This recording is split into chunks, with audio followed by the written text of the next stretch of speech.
ರಾಜ್ಯದ ದಾವಣಗೆರೆ ದಕ್ಷಿಣ ಮತ್ತು ಬಾಗಲಕೋಟೆ ವಿಧಾನಸಭಾ ಕ್ಷೇತ್ರಗಳಿಗೆ ನಾಮಪತ್ರ ಸಲ್ಲಿಕೆ ಅವಧಿ ಮುಕ್ತಾಯಗೊಂಡಿದೆ.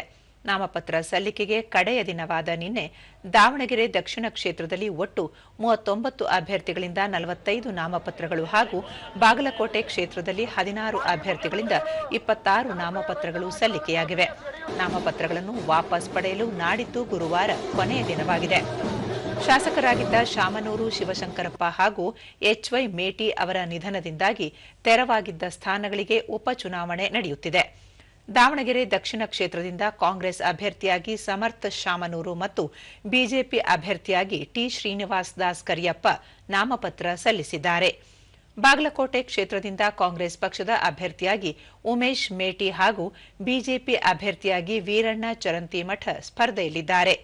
ಏಪ್ರಿಲ್ 9ರಂದು ಮತದಾನ ನಡೆಯಲಿದ್ದು ಮೇ 4ರಂದು ಮತ ಎಣಿಕೆ ನಡೆಯಲಿದೆ.